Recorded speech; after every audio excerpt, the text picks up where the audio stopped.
Assalamualaikum warahmatullahi wabarakatuh. Saya Susilo, CGP Angkatan 10 Kabupaten Lampung Barat.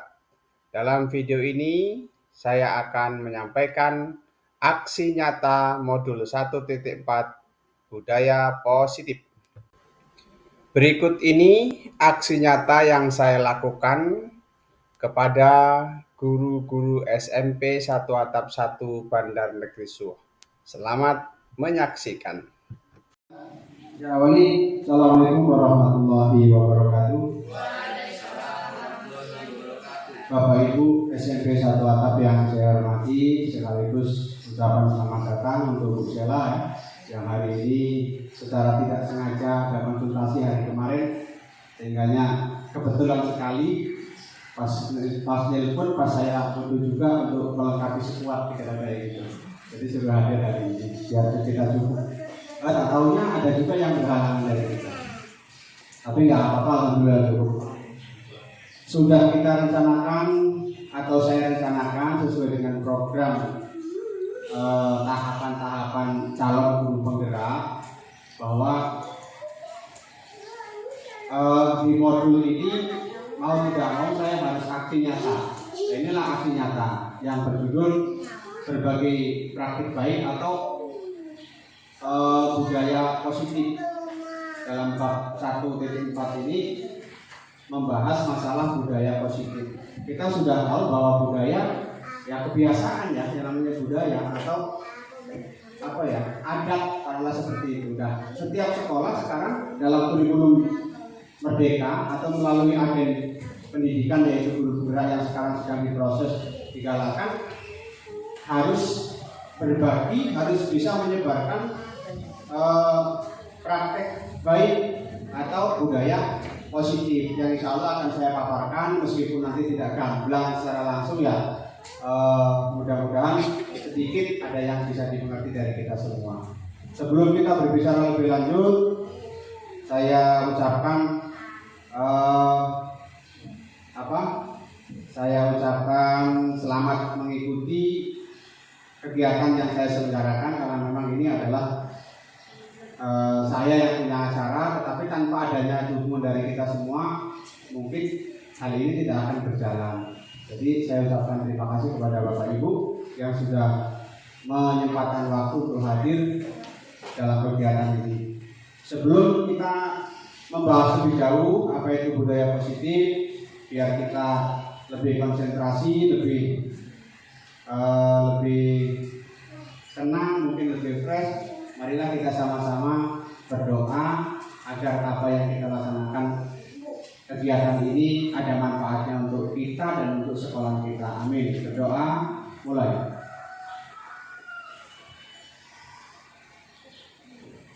Berdoa selesai. Baik Bapak Ibu, yang pertama berbagi praktik baik melalui penyebaran pemahaman dan pengalaman budaya positif. Seperti yang saya sampaikan, setiap sekolah melalui agen pendidikan yang saat ini sedang dibicarakan yaitu melalui guru penggerak dalam rangka menegakkan pemimpin pembelajaran. Jadi Bapak Ibu jangan salah paham, Pak Silo ikut guru penggerak karena ingin karirnya begini, jabatan ini, jabatan itu tidak. Ya, itu kalau nanti ada kesana ya itu hanya bonus. Yang jelas kita sebagai guru memang harus selalu punya tekad, punya niat untuk belajar, terus belajar sesuai dengan dalam agama Islam kan begitu juga ya Bu Rina. Menuntut ilmu itu dari semenjak ayunan sampai yang lahar. Kan kayak gitu. Kalau mimpi minal mahdi ilal lahdi. Kalau di dalam hadisnya kan seperti itu. Nah, tidak beda dengan hal ini. Jadi saya mengikuti guru penggerak ini bukan semata-mata karena saya mengejar karir ingin jadi kepala sekolah terus atau naik setingkat lagi untuk pengawas dan seterusnya. Kalau itu memang nanti diraih ya itu adalah bonus saja. Yang jelas niat kita ingin belajar terus-menerus karena sebagai guru dituntut untuk selalu belajar agar pendidikan di Indonesia itu bisa berkembang sesuai dengan cita-cita nasional yaitu yang tertulis dalam Undang-Undang Dasar seperti itu. berbagai praktik budaya baik, banyak macam-macam yang harus kita terapkan sebenarnya. Kalau kita melihat visi kita, ya, itu visi kita berkualitas, berprestasi, berbudaya saing, ini belum masuk situ ya. Berbudaya ini sebenarnya apa itu visi sesuai yang dijelaskan oleh Pak Farhan kemarin, PP kita, bahwa visi itu adalah hayalan, cita-cita kita ke depan. Nah, kan visi sekolah itu adalah cita-cita kita yang akan kita targetkan di masa yang akan datang. Apa targetnya? Berkualitas. Sudahkah siswa kita berkualitas? Sudah ya? Sudah. Nyatanya lulus semua. Oh iya. Berkualitas. Kemudian yang kedua, berprestasi. Sudah kan berprestasi ya? Nah, berprestasi ketika ujian kan memang nggak kita kasih contoh-contoh, mereka tetap ujian dan alhamdulillah 100% juga berprestasi. Berdaya saing berdasarkan iman dan takwa. Berdaya saing ya, karena buktinya sekolah anak kita, lulusan kita ketika lulus dari satu atap, sekolah di mana-mana diterima kan, artinya berani bersaing dengan sekolah lain. Gitu. Yang ketiga, iman dan takwa. Nah ini mungkin yang perlu kita galakkan sekarang. Terus disiplin, kreatif, udahkah disiplin? Kayaknya masih perlu diperbaiki ya disiplinnya ya. Karena masih banyak yang kita lihat anak-anak kurang rajin memasukkan baju kan. Ada juga yang masih pakai sendal gitu kan, kadang-kadang seperti itu. Nah ini salah satu dari budaya baik yang harus kita tegakkan sebenarnya. Nanti tips-tipsnya ada caranya. Kemudian berakhlakul karimah. Sudah kira-kira siswa kita berakhlakul karimah? Sudah ya? Kalau ketemu sama bapak ibu guru di sekolah langsung nyambut salaman kira-kira? Sudah seperti itu? Kalau doa sebelum dan sesudah, udah ya. Sebelum belajar udah berdoa ya. Udah berdoa bersama-sama di kelas. Kemudian sesudah selesai pelajaran berdoa juga ya, mengulang itu ya. Kadang-kadang.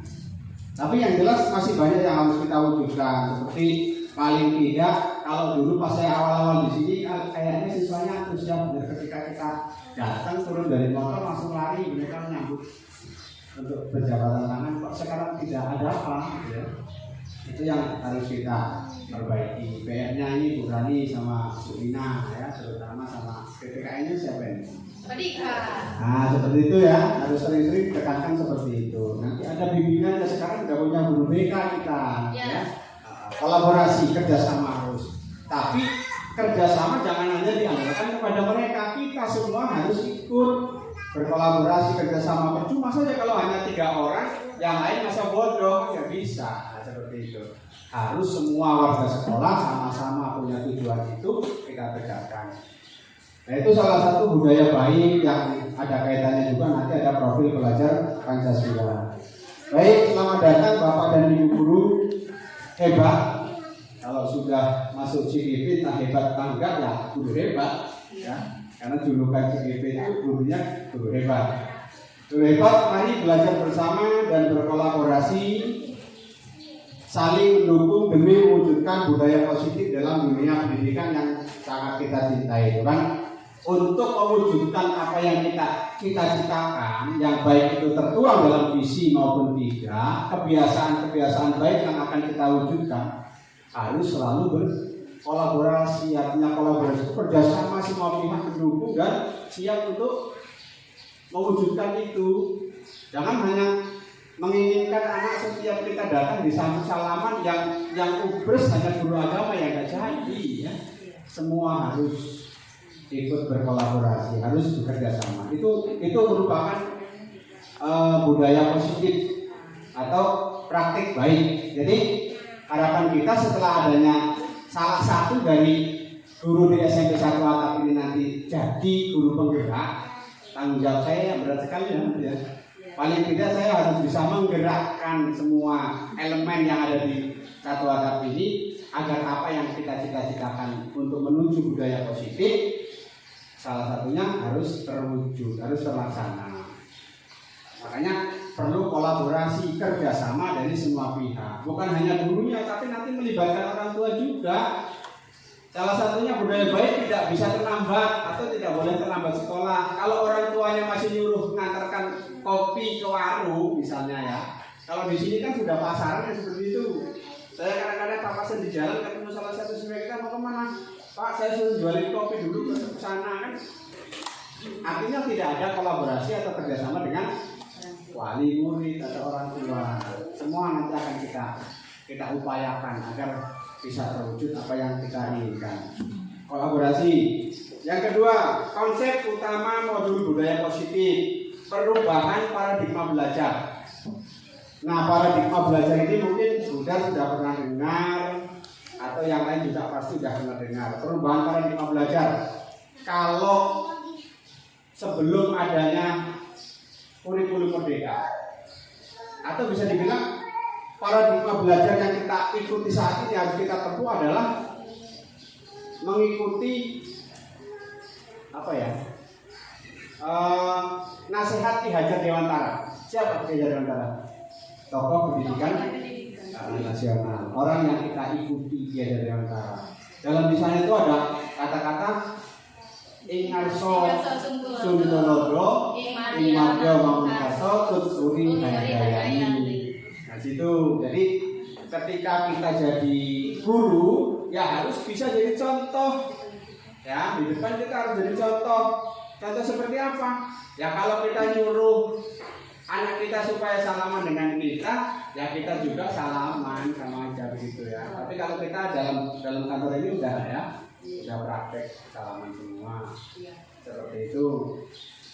Jadi memberikan contohnya ini bukan hanya seperti itu, yang namanya guru semua hal harus jadi contoh, baik tingkah lakunya, apalagi ya penampilan kita gitu ya. Yang namanya guru harus rapi ya. Mohon maaf, kita sama-sama belajar nanti harus rapi. Nah, kalau menurut ke saya harus dikasih lemari kaca di kantor ya nggak apa-apa, sabar. Ya, ini ada ya. Nggak apa-apa kalau lemari kaca-kacanya aja. Ada. Perubahan paradigma belajar yang dulu model pembelajarannya bisa dibilang teacher sentris, berpusat kepada guru. Jadi guru kita masuk ke kelas, ayo nak kita hari ini belajar ini. Terus guru mengharapkan semua siswa harus bisa apa yang saya sampaikan.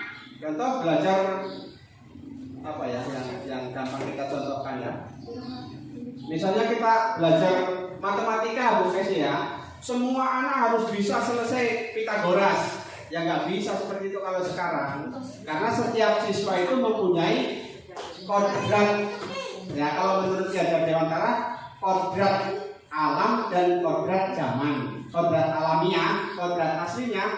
Kalau kita bahasakan sekarang itu, maksud daripada kodrat itu adalah bakat. Nah, bakat.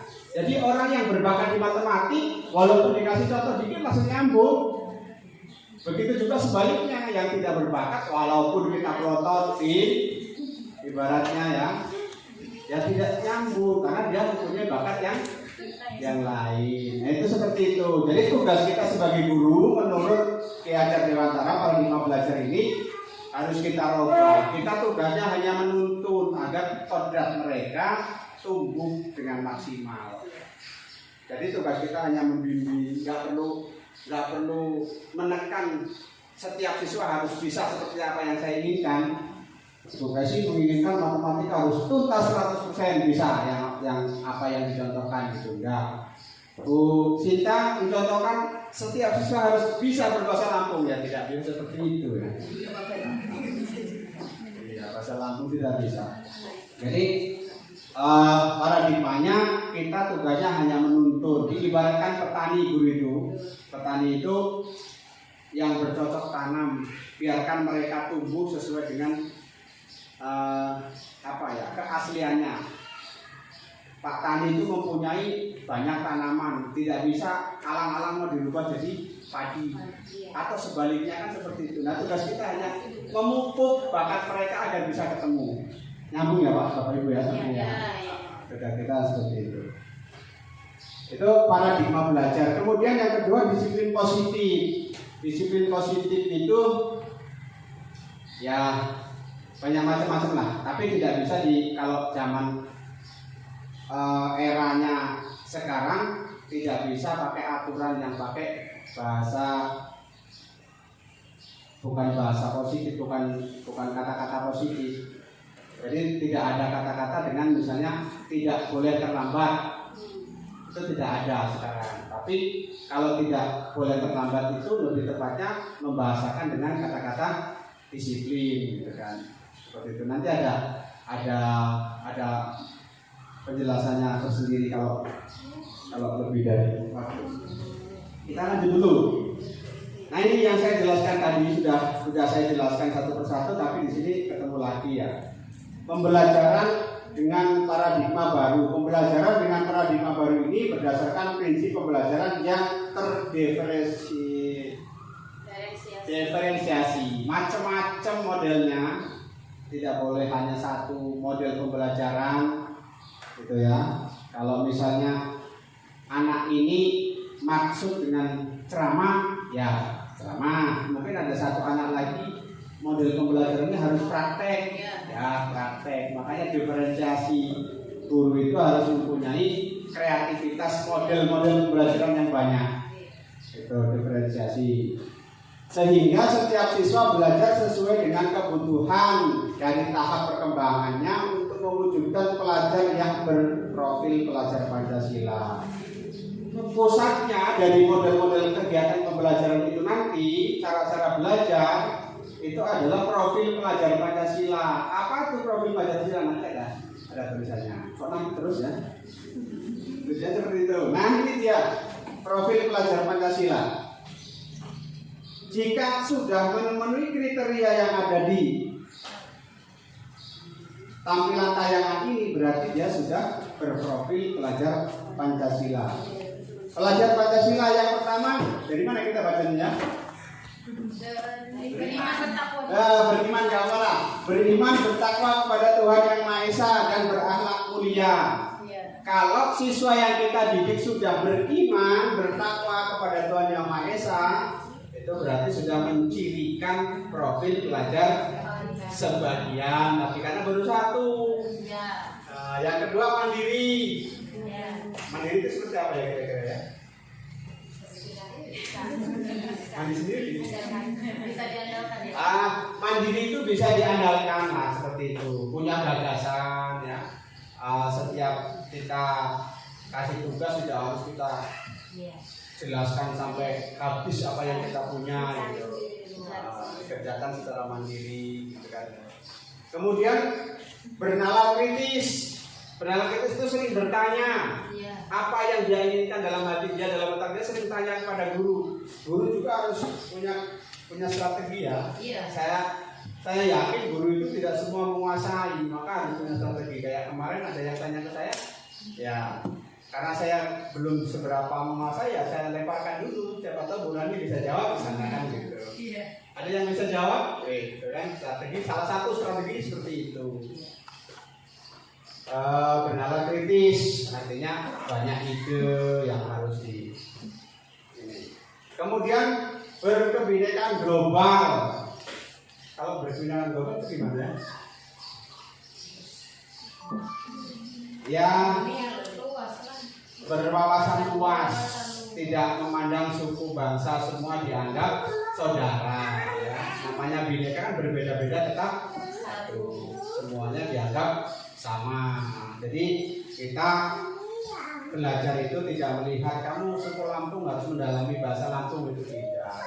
Suku Lampung berhak belajar matematik, suku Jawa berhak belajar bahasa Lampung kalau dia di Lampung ya. Jadi global, jadi semuanya harus terjangkau. Gotong royong, udahkah kita mengadakan gotong royong secara rutin? Sudah ya. Tapi seharusnya yang bergotong royong itu ya siswa, karena kita memberikan pembelajaran kepada mereka, bukan kita kan. Kalau saya lihat kalian mengerahkan anak untuk kerja bakti, malah justru yang capek bapak ibu semua, yang nyapu, yang bersih-bersih dan sebagainya. Anak-anak banyak yang kalau nggak disuruh-suruh. Dan nanti segitiga restitusi nanti ada caranya menyelesaikan itu ya, ada segitiga restitusi. Gotong royong, terus kreatif ya, siswa itu harus kreatif. Kalau kreatif itu kan seperti apa ya kreatifnya? Ya banyak berguna jadi Ya. banyak ide. Kreatif, banyak cara, banyak ide, tidak hanya satu dua model yang kita sampaikan, anak ya harus bisa kreatif. Itu profil pelajar Pancasila diantaranya iman dan takwa pada Tuhan Yang Maha Esa, berakhlak mulia, kemudian mandiri, bernalar kritis, berkebinekaan global, gotong royong, kreatif. Kalau siswa kita sudah bisa mencerminkan ini, berarti sudah sesuai dengan kiblatnya belajar yang diinginkan seperti oleh Ki Hajar Dewantara atau tokoh pendidikan nasional kita. Lanjut, meluruskan miskonsepsi tentang makna kontrol. Jadi kita luruskan. Kalau zaman dulu, pembelajaran dulu, kita bisa mengontrol semua apa yang kita ajarkan kepada siswa kita. Kalau sekarang tidak bisa. Jadi ilusi itu hayalan ya.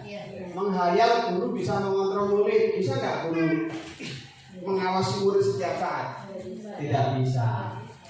Jadi sudah diluruskan bahwa kalau dulu mungkin di luar sekolah, di luar jam belajar masih ada rasa, ada perasaan seorang guru yang harus mengontrol siswa, berhak untuk menegur kalau ada anak yang rokok misalnya ya, punya hak. Kalau sekarang ya kita kasih pengertian di sekolah aja. Di luar itu kalau memang mereka masih melanggar itu ya kita nggak usah terlalu campur. Nah, maka dia bilang hayalan guru mengontrol murid. Kemudian bahwa semua penguatan positif, bujukan efektif dan bermanfaat. Semua yang positif bisa bermanfaat itu tidak ya.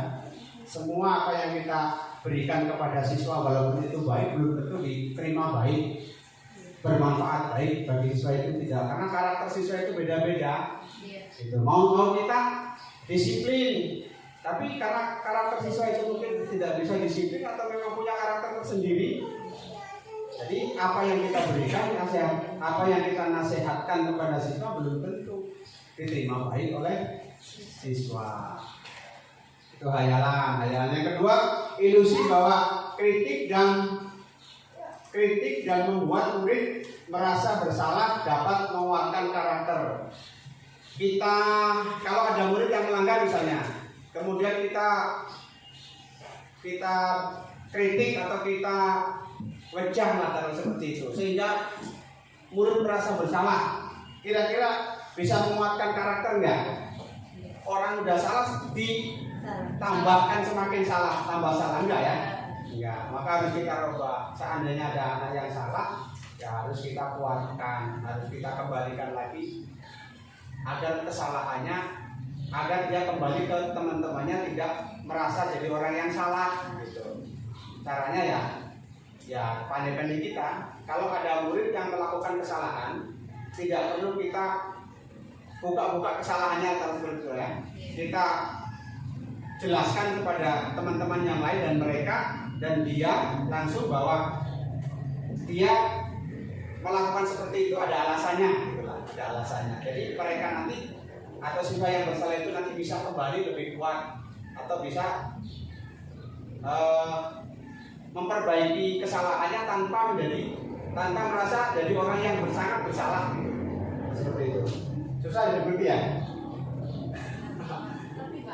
Hayalan bahwa orang dewasa memiliki hak untuk memaksa. Kira-kira kita bisa nggak memaksa murid kita?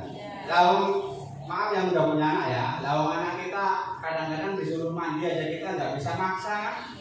Yang kecilnya mandi misalnya. Nanti lagi ngapain? Masih main dulu gitu kan. Nah, kita harus punya cara, gimana caranya supaya anak kita mau mandi gitu kan. Nah, ayo mandi. Nanti lah Bu, masih asik main. Kita pakai cara lagi, mungkin dengan cara ya udah mandinya sambil bawa mainan gitu kan. Mungkin mau dengan mandi seperti itu, dengan cara-cara seperti itu. Gitu ya. Jadi tidak bisa memaksa. Kita tidak bisa memaksa kepada siswa kita. Kalaupun dia tidak mau, mungkin dibujuk dengan cara yang lain. Taruhlah seperti apa yang saya gambarkan tadi. Kita sebagai orang tuanya aja tidak bisa memaksa kepada anak kita. Kalau kita paksa nanti mungkin akan berakibat lain.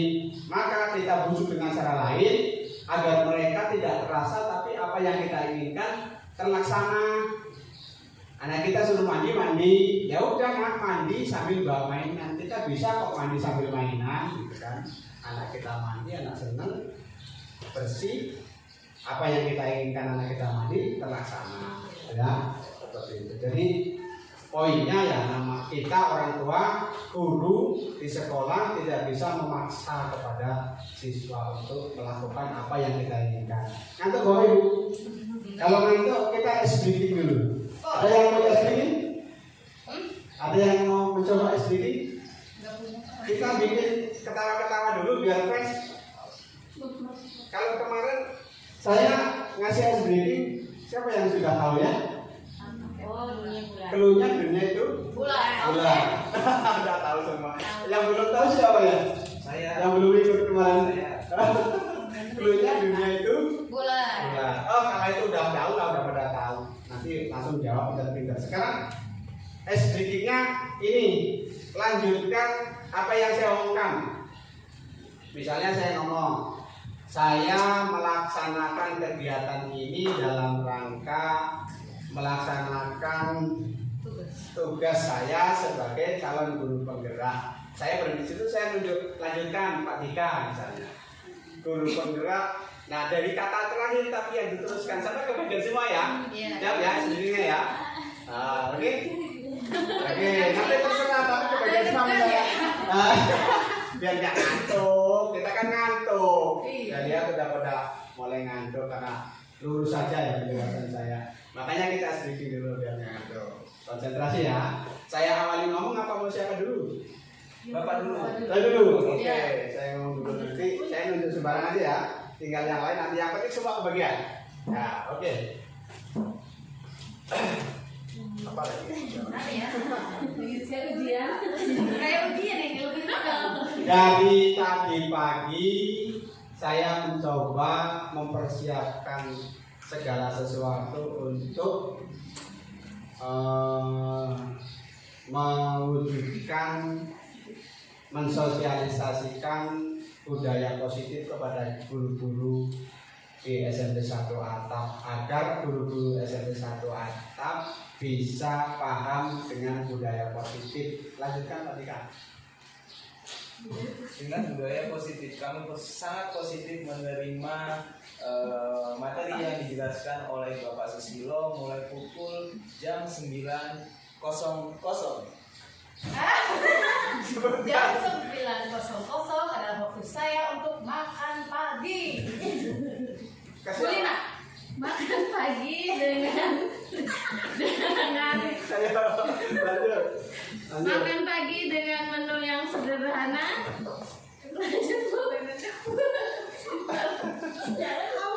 Biar konsentrasi biar nggak Menu ngantuk. sederhana.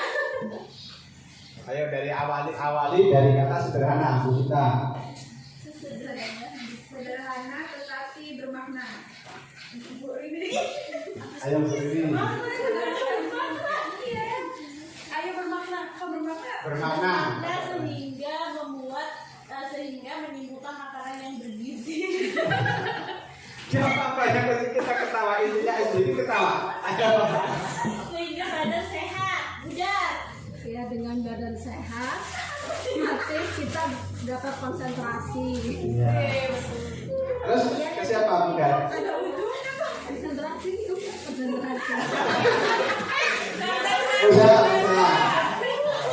Dengan konsentrasi kita dapat berpikir dan dapat menerima apa yang disampaikan oleh Pak Susilo secara mendetail tadi dan dapat kita terapkan mudah-mudahan ke anak-anak yang akan kita berikan materi atau penerapan ke depannya. Ya. Udah ke depannya Bu Kesi yang belum. Jadi kedepannya kita harus lebih fokus lagi ke Udah ke semua ya, udah ke semua ya.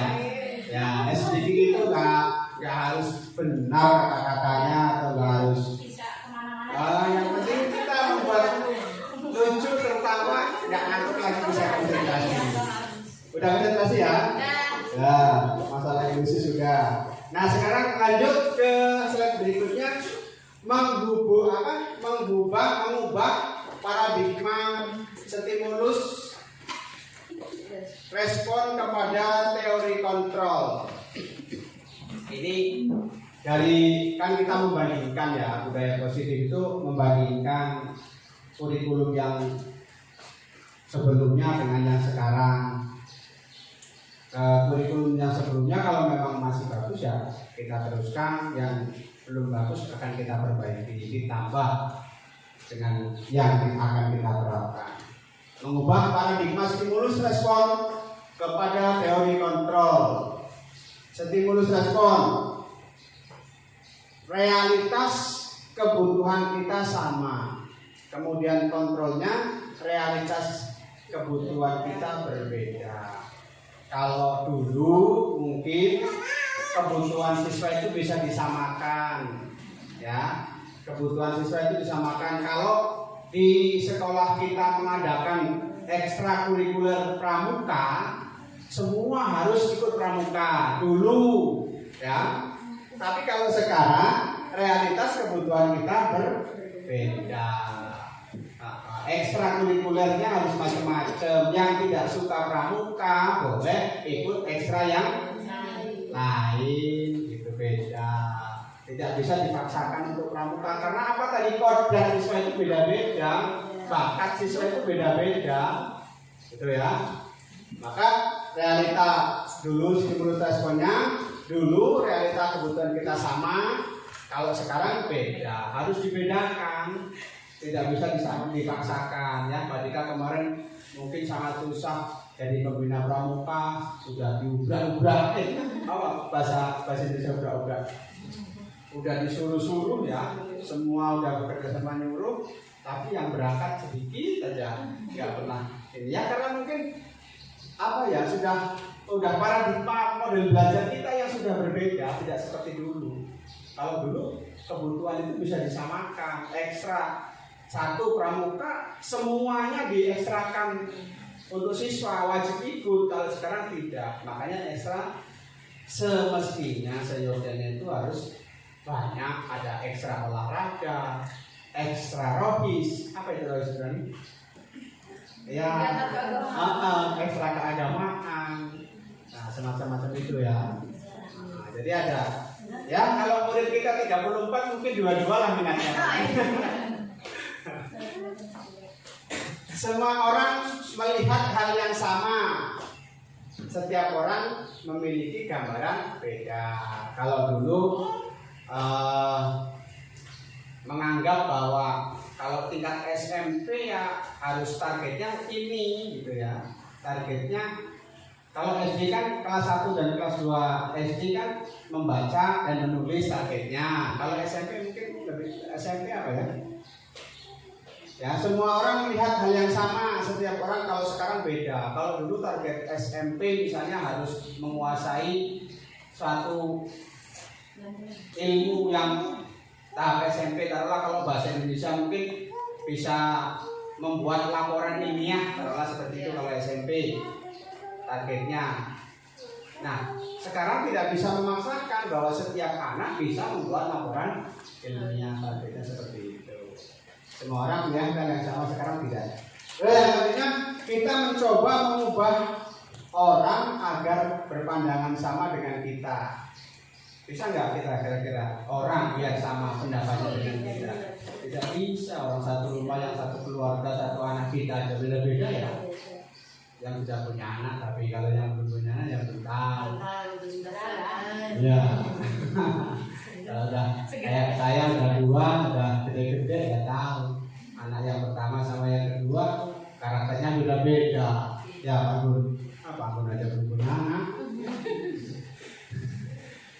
kita berusaha memahami pandangan orang lain tentang dunia, gitu kan. Jadi sifat dari orang-orang sekitar kita juga harus kita pahami, termasuk anak kita, siswa kita. Kita harus bisa melihat, harus memahami pendapat dia juga, pandangan dia kepada dunia, kalau itu terlalu jauh dunia. Perilaku buruk dilihat sebagai suatu kesalahan, bisa nggak itu? Kalau dulu ya perilaku buruk bagi siswa merupakan kesalahan. Kalau dulu, kalau sekarang tidak, Pak. Anak berperilaku buruk barangkali ada alasannya, gitu ya. Harus kita bisa seperti itu. Kalau dulu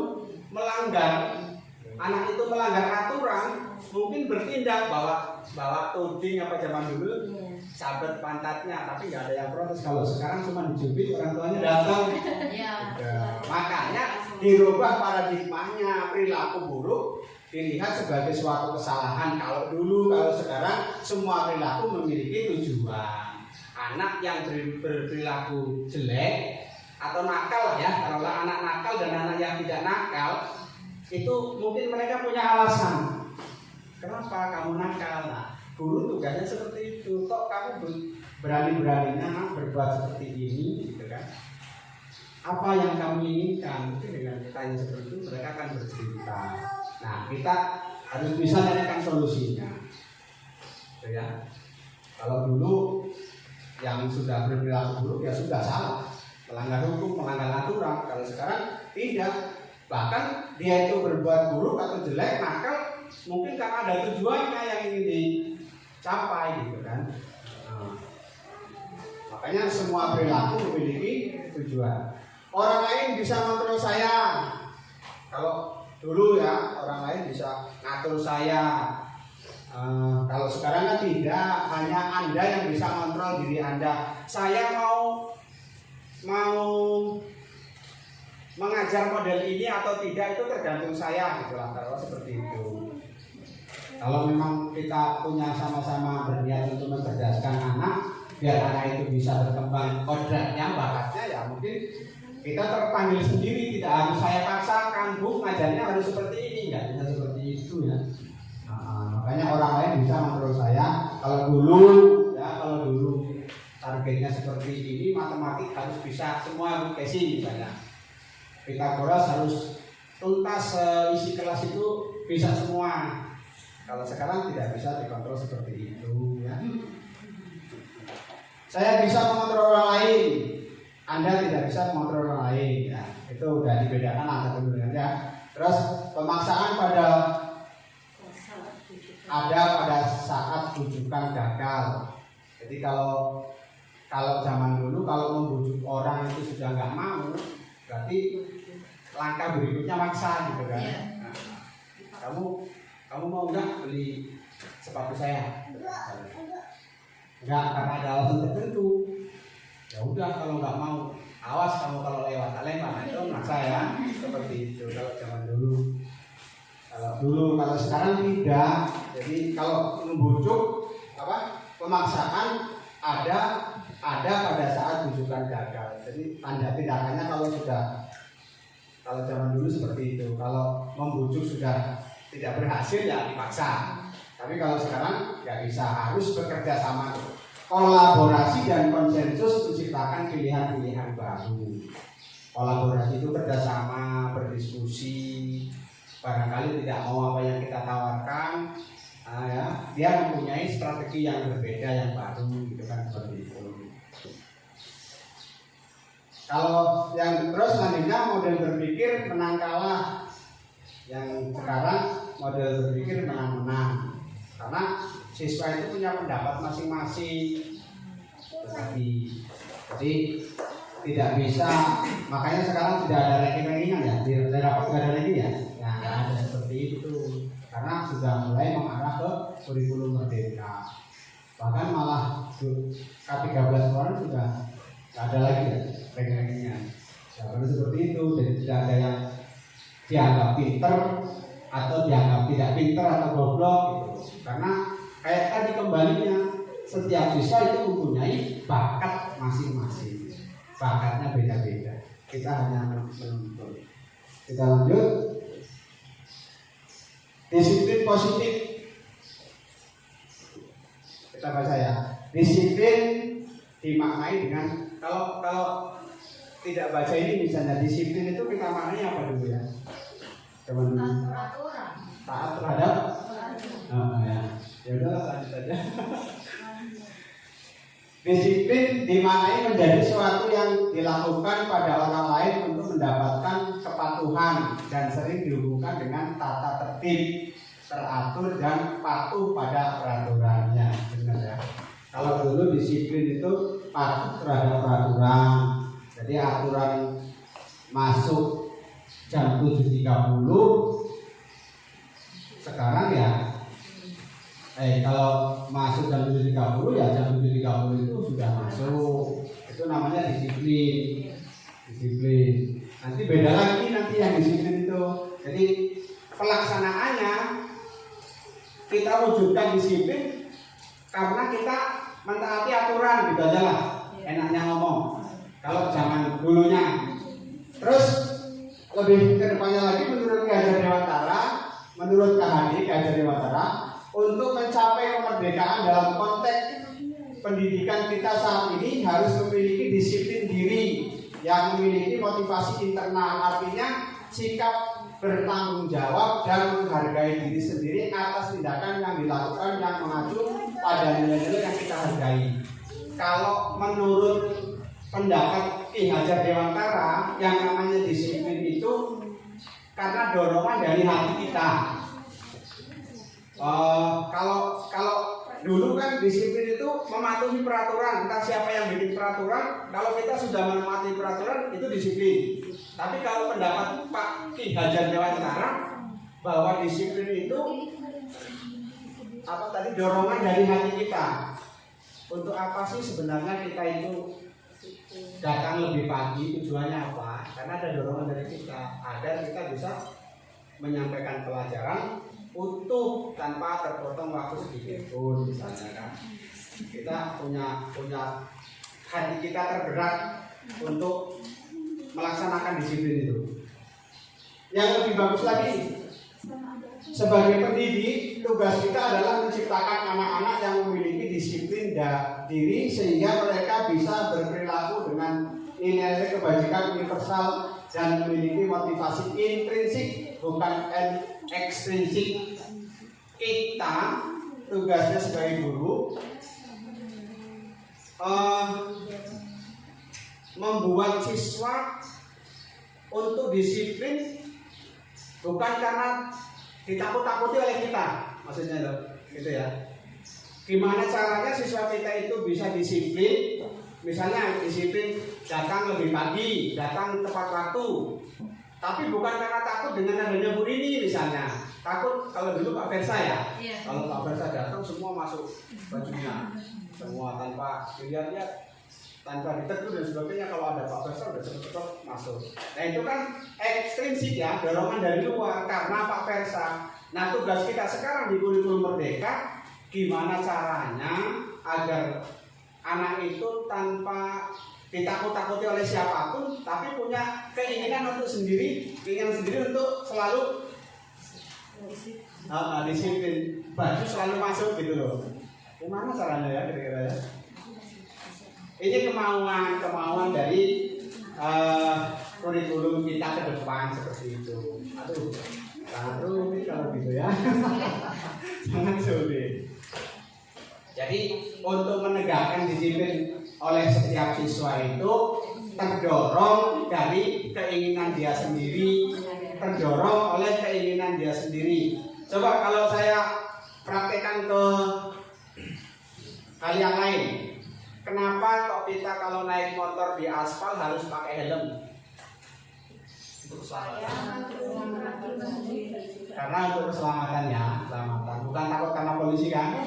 Nah, artinya kalau kita sudah tergugah untuk keselamatan kita itu udah termotivasi dari dalam diri kita sendiri. Tapi kalau pakai helm karena takut polisi berarti dari faktor ekstrim dari luar. Maunya orang disiplin itu terketuk dari hati kita gitu loh. Ada Pak Susilo di sekolah maupun ya tetap kondusif belajarnya gitu loh. Itu namanya disiplin. Ya Pak Silo kalau dia itu seminggu cuma berapa kali datang, 2 kali ada rajin banget ya. Seperti itu. Nah, mau saya kita wujudkan disiplin ini ya Bapak Ibu ya, bukan hanya ke siswa tapi kepada Bapak Ibu juga. Ada saya atau tidak, kita harus melahirkan di hati-hati kita bahwa kita harus bisa mendisiplinkan diri kita bukan karena siapa-siapa, tetapi karena dari hati kita sendiri. Ya sekarang misalnya jauh di Solo ke sini mungkin jalannya susah, gitu kan. Agar tepat waktu bisa 7.30. Salah satunya ngontrak atau berangkatnya lebih awal biar sampai sini tepat. Sama Bu Riri juga jauh loh Bu dari Campur Sari dari jauh lagi Bu dari Air Hitam. Saya lebih jauh, Pak. Dari Madura ya. Dari Madura. Ya, jadi kembali ke putar-putar namanya disiplin ya. Kembali ke disiplin. Kalau dulu disiplin itu mentaati peraturan, peraturan yang sudah kita buat. Nah, kalau ke sekarang yang lebih diinginkan oleh model pembelajaran sekarang, disiplin itu bukan mentaati peraturan, tetapi timbul dari baik itu untuk kita maupun kita mencoba untuk menumbuhkan rasa itu kepada siswa. Jadi tidak harus kita bentak suruh masukkan baju ke dalam celana atau harus pakai sepatu tiap hari, tetapi kita berusaha menumbuhkan hati mereka, pribadi mereka, siswa kita agar mereka bisa berseragam sesuai sama dengan temannya, ketika pakai baju di sekolah rapi gitu ya, bergerak dari situ. Kita lanjut. Apa ini? Nilai-nilai kebajikan universal. Nilai-nilai ini merupakan payung besar dari sikap dan perilaku kita, atau nilai-nilai ini merupakan fondasi kita berperilaku. Berikut nilai-nilai kebajikan dari institusi pendidikan yang dapat menjadi acuan kita di sekolah. Salah satunya profil pelajar Pancasila. Kita dikiblatkan kalau orang salah. Jadi tujuan kita melaksanakan disiplin ya, untuk melaksanakan nilai-nilai kebajikan universal tadi, kebaikan yang akan kita terapkan itu. Kalau di sekolah tujuannya ya untuk mewujudkan profil pelajar Pancasila. Kayak tadi Pancasila kan beriman, bertakwa pada Tuhan jadi ya. Terus yang kedua mandiri, bernalar kritis, berpindahan global, gotong royong, kreatif. Jadi apapun kebaikan yang akan kita tanamkan kepada siswa, pusatnya, hasil akhirnya siswa kita bisa mewujudkan profil pelajar Pancasila. Kalau bisa dikatakan siswa kita sudah berprofil Pancasila, berarti mereka sudah setidaknya mempunyai sebagian besar, kalaupun tidak semua, dari nilai-nilai profil pelajar Pancasila yang ada berapa nama itu? Iman, mandiri, kritis, pembinaan global, gotong royong, kreatif.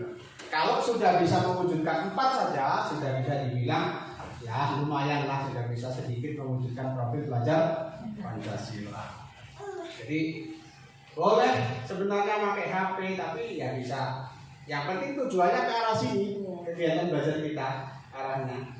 Tidak harus, makanya kalau zaman sekarang itu tidak harus kita pinterkan siswa itu harus bisa menguasai satu bidang ilmu. Jadi banyak ilmu yang dikuasai atau tidak, yang penting perilaku siswa kita bisa mencerminkan profil pelajar Pancasila itu kalau di pendidikan. Jadi nggak usah muluk-muluk target kita harus juara nasional, itu tidak usah. Tujuannya sederhana sih sebenarnya, punya profil pelajar Pancasila. Apa sih profil Pancasila?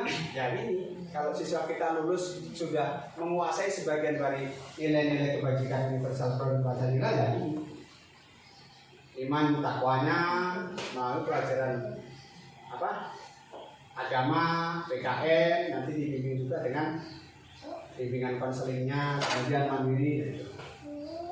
Jadi sekali lagi saya tegaskan bahwa Tujuan dari kegiatan belajar yang kita tanamkan tentang budaya baik untuk mencapai profil belajar Pancasila.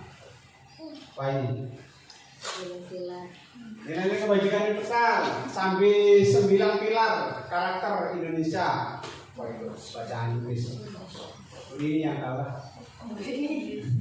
Cinta Tuhan dan segenap ciptaannya. Tadi yang diwujudkan dari profil Pancasila itu kan satu apa tadi? Iman dan takwa dan akhlakul karimah ya. Nah, kalau artinya kalau sudah beriman takwa nanti dia itu cinta kepada Tuhan dan segenap ciptaannya. Gitu. Cinta kepada Tuhan ya pasti melaksanakan perintahnya gitu kan. Kalau kita sudah cinta kepada seseorang kan apa yang dimau kita ikutin ya. Iya Bu ini. Iya benar. Iya.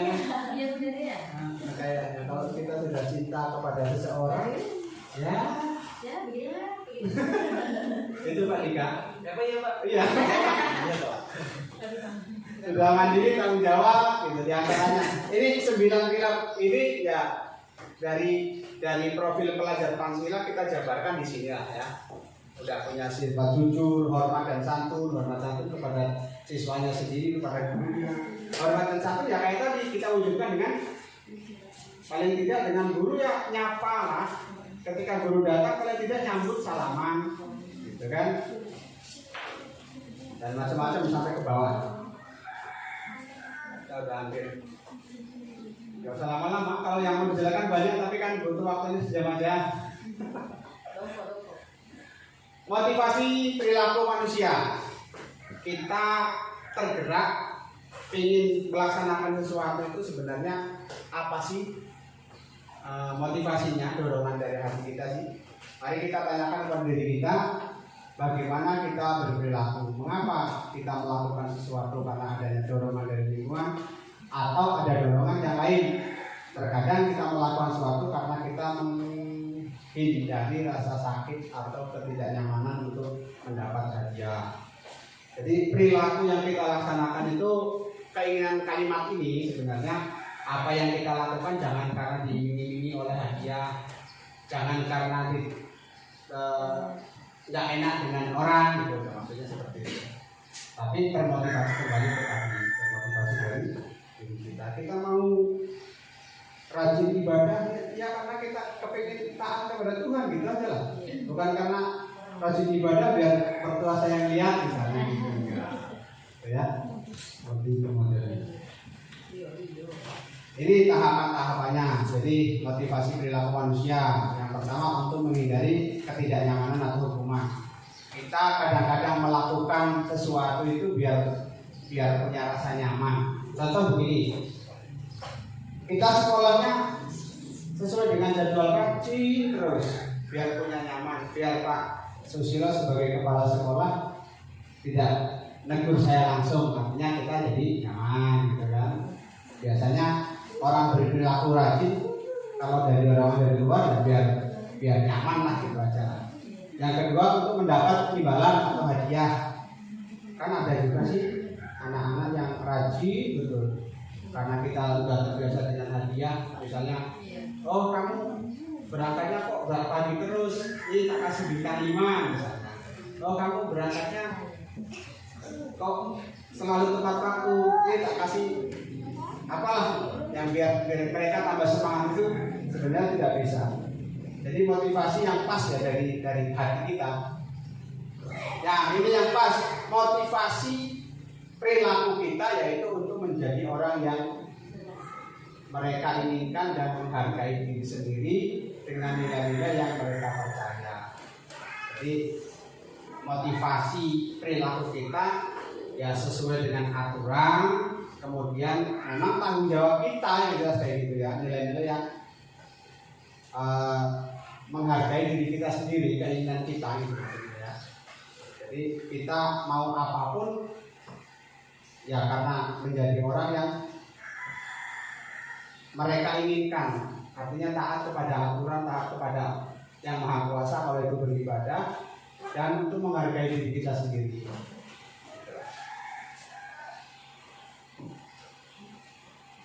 penjelasan ini. Jadi menghindari hukuman, motivasi kita hanya untuk menghindari hukuman itu adalah motivasi terendah.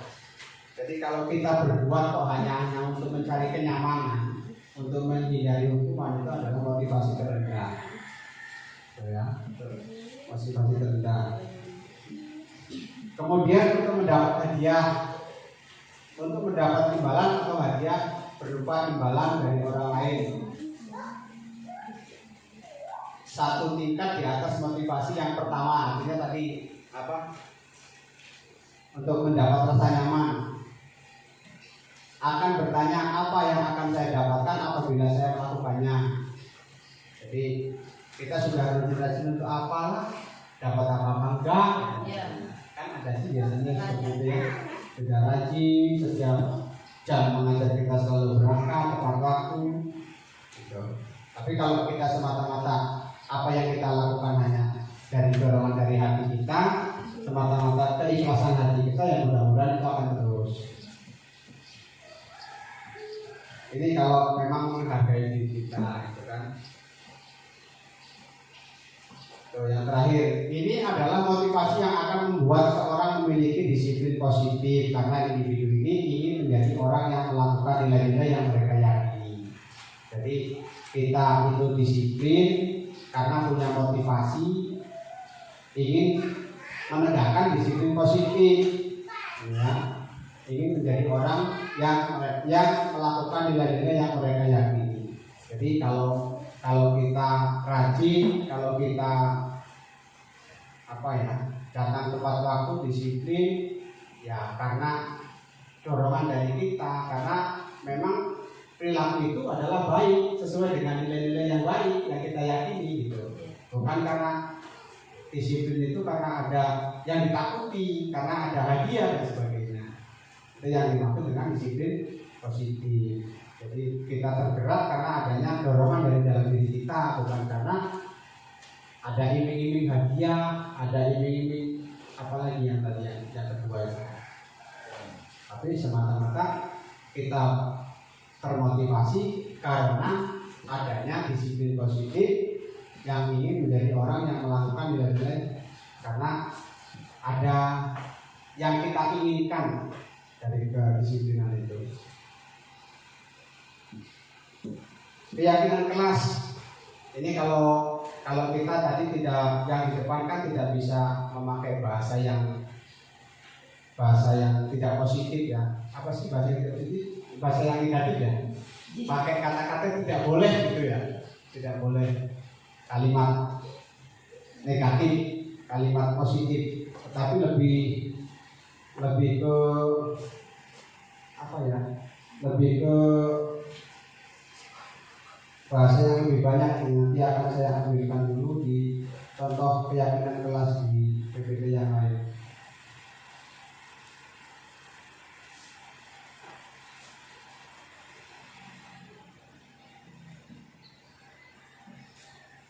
Sebentar lagi ya.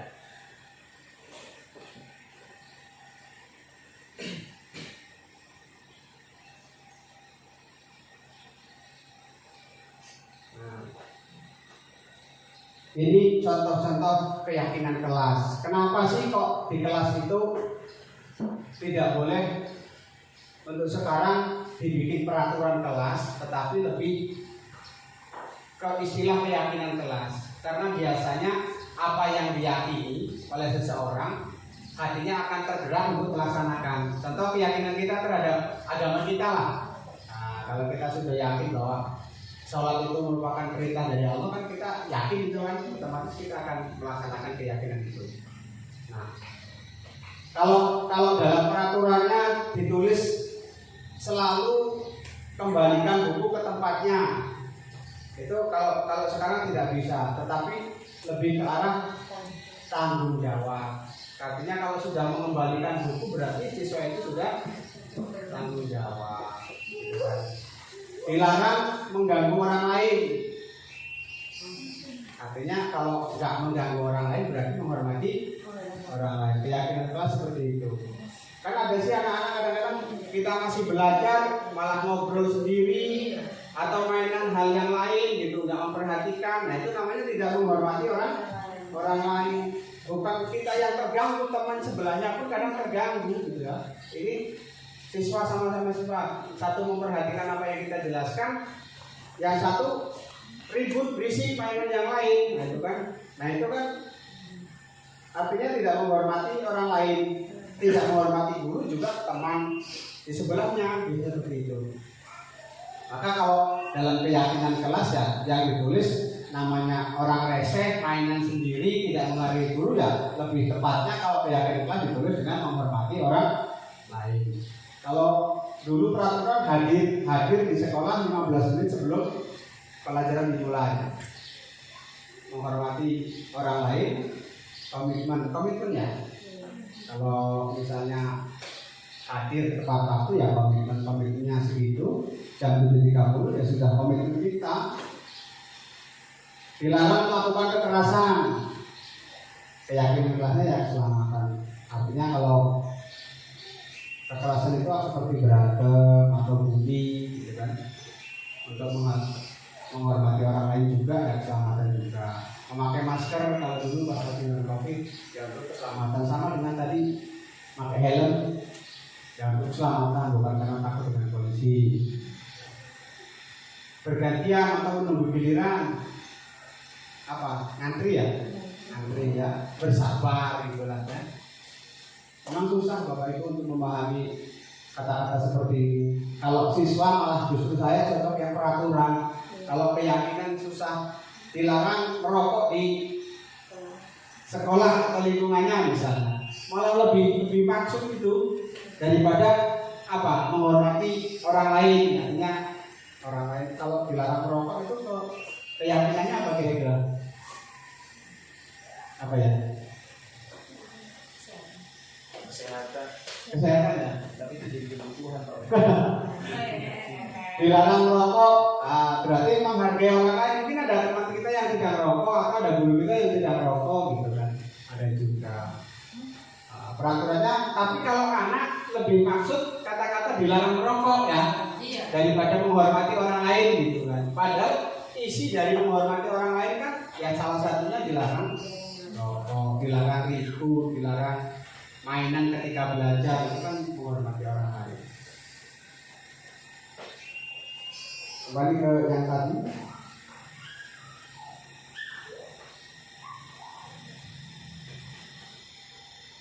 keyakinan kelas itu seperti itu ya. Jadi kenapa kok tidak peraturan? Karena berdasarkan penelitian, kalau apa yang kita yakini itu anak-anak akan lebih termotivasi untuk melaksanakan daripada peraturan yang tertulis gitu kan. Kalau di sisi agama juga ya, kalau sudah yakin dengan bahwa sholat itu perintah Tuhan ya, kita yakini berarti kita walaupun nggak disuruh, karena kita sudah yakin dan kita melaksanakan sholat. Kita lewati kebutuhan dasar manusia, kebutuhan untuk bertahan hidup. Iya ya, manusia punya kebutuhan juga. Kasih sayang, rasa diterima, kebebasan, kesenangan, penguasaan. Kalau kebutuhan manusia dari 5 ini tidak terpenuhi salah satu, pasti akan terjadi sesuatu yang keliru. Contoh, misalnya tidak tercukupi kesenangannya.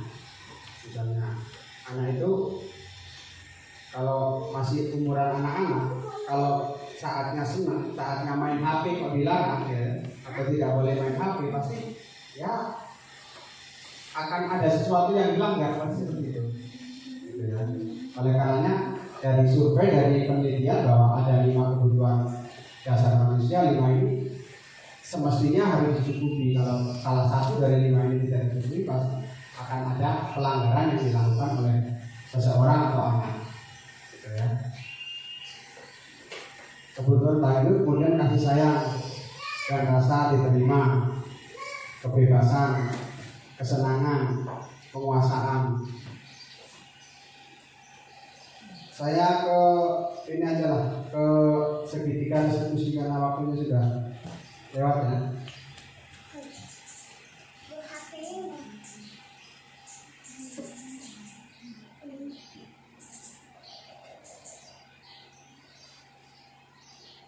Nah, segitiga restitusi penyelesaian kasus, Bu. Kalau segitiga restitusi ini sebenarnya cara kita sebagai guru untuk menyelesaikan masalah yang dilakukan oleh siswa tanpa sengaja atau mungkin disengaja, pasti yang namanya orang ramai siswa kita pasti akan terjadi sesuatu hal atau masalah, baik itu masalah di luar maupun masalah di dalam. Caranya penyelesaian yaitu ada 3 tahap.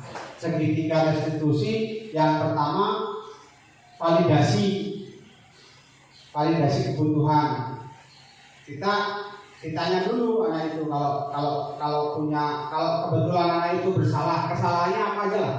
Misalnya yang sering apa kesalahan anak itu? Tidak mau mecahin kaca ya. Gak mau bertanggung jawab. Mecahin kaca atau mengerjakan PR. Biasanya rajin semua nggak mengerjakan PR? Oh tidak. Tidak ya. Gitu ya. Kita validasi dulu dengan ditanya itu dengan pertanyaan yang bawah ya. Segitiga itu bagian dasarnya adalah kamu tentu punya alasan kenapa melakukan hal itu gitu kan. Kalau tidak mengerjakan PR itu pasti punya alasan kenapa kok tidak melakukan atau tidak mengerjakan PR ya. Adakah cara yang lebih efektif untuk mendapatkan apa yang apalah terserah. Kalau anak itu tidak mengerjakan PR jangan langsung kita hukum. Jadi kita tanyakan dulu, mungkin ada alasan suruh bantu orang tua dan sebagainya gitu kan. Kita validasi dulu apa masalahnya. Kemudian yang kedua, menstabilkan identitas, gambar lampu ya. Mengubah identitas anak dari yang gagal karena melakukan kesalahan menjadi orang yang sukses. Setiap orang, jadi gini, kalau ada masalah PR terus alasannya berbelit-belit, kita masuk ke dunia anak itu. Kenapa kamu kok tidak mengerjakan PR? Anak kan biasanya alasannya macam-macam lah, bohong dan sebagainya. Tenang aja nak, bapak dulu juga pernah kayak kamu gitu kan, untuk menyelesaikan masalah seperti itu. Jadi orang yang tidak mengerjakan PR bukan hanya kamu, termasuk bapak atau ibu guru juga dulu pernah mengerjakan hal yang sama. Kalau memang seperti itu, pernah nggak bapak ibu tidak mengerjakan PR dulu? Pernah lah ya. Pernah. Jadi menguatkan anak. Jadi yang kembali ke yang tadi, anak itu salah jangan dibuat, jangan semakin merasa bersalah gitu loh. Jadi kita temenin salahnya, walaupun sebenarnya kita tidak pernah seperti itu, gitu ya. Biar anak itu mempunyai jiwa kembali percaya diri, kembali ke hal yang lebih baik. Jadi kenapa kok tidak mengerjakan PR? Alasannya macam-macam, tidak mau ngaku. Jadi kita tanya, setiap orang pasti termasuk bapak juga dulu kan nggak pernah nggak mengerjakan PR. Tenang aja, jangan bukan hanya kamu yang tidak mengerjakan PR. Tapi kita semata-mata hanya untuk mencari tahu kenapa kok dia itu tidak mengerjakan PR gitu kan. Barangkali memang belum maksud gitu kan apa yang kita perintahkan gitu kan. Terus tahap berikutnya yang ketiga yaitu menanyakan keyakinan. Setelah melakukan langkah 1 dan 2, maka anak akan siap untuk dihubungkan dengan nilai-nilai yang dia percaya dan berpindah menjadi orang yang dia inginkan. Misalnya tahu tidak kalau tidak mengerjakan PR itu sebenarnya melanggar keyakinan kelas yang sudah kita sepakati. Apa tanggung jawab ya? Istilahnya keyakinan kelasnya tanggung jawab. Tahu tidak kalau tidak mengerjakan PR itu adalah melanggar keyakinan kelas yang sudah kita sepakati. Iya Pak. Berarti biar kamu tidak melanggar keyakinan kelas, apa yang harus kamu lakukan? Saya harus mengerjakan PR. Mulai kapan kamu akan siap selalu mengerjakan PR? Gitu kan? Nanti akan seperti itu. Anak kan dengan tidak kita suruh dia akan berdiri sendiri gitu loh. Mulai kapan kamu akan selalu mengerjakan PR yang ditugaskan oleh guru? Mulai besok Pak, baik Bapak tunggu buktinya kalau memang kamu akan selalu mengerjakan PR. Jadi menyelesaikan masalah tidak kita marahi, tetapi kita ajak diskusi. Dengan hasil akhir dia siap melaksanakan apa yang menjadi kewajibannya. Contoh kalau tidak mengerjakan PR ya dia secara tidak langsung akan berjanji sendiri bahwa dia akan mulai besok selalu mengerjakan PR. Seperti itu ya tahapannya. Saya kira udah melebihi Bapak Ibu dan bosan juga. Yang namanya budaya baik yang jelas muaranya kepada profil pelajar Pancasila. Apapun yang kita sampaikan, apapun yang kita berikan kepada siswa dengan tujuan baik, muaranya atau kiblatnya menuju kepada profil pelajar Pancasila. Pokoknya semua kebaikan, semua kebiasaan yang akan kita laksanakan di sekolah kita itu tidak bisa jauh-jauh dari profil pelajar Pancasila. Itu aja. Jadi banyak cara, baik itu kasus yang kita selesaikan atau kebiasaan-kebiasaan baik yang kita tanamkan kepada mereka dengan tujuan yaitu profil pelajar Pancasila. Demikian, ada yang masih bingung? Banyak yang tidak. Kami ngantuk bulan. Demikian kurang lebihnya saya mohon maaf. Ini semata-mata menjalankan tugas ya, saya sebagai calon guru penggerak memang harus mensosialisasikan. Mungkin banyak yang tidak terjelaskan dengan gamblang. Ya, mohon maklum karena posisinya juga saya masih mengikuti, masih belajar. Sekali lagi saya selaku manusia biasa, bukan saya yang paling pintar untuk mengajak ke melaksanakan budaya positif, tetapi mari kita bersama-sama mulai tahun ajaran baru kita laksanakan budaya positif seperti apa yang sudah disampaikan tadi, setidaknya mewujudkan visi kita. Contoh iman dan takwa tadi, kalau sudah berakhlakul karimah ya buktinya banyak siswa itu tergerak lagi untuk ketika bertemu guru yang datang cepat-cepat menyambut dengan salaman gitu kan. Dan seterusnya. Mungkin Bapak Ibu punya trik tersendiri. Saya akhiri billahi taufiq wal hidayah. Wassalamualaikum warahmatullahi wabarakatuh.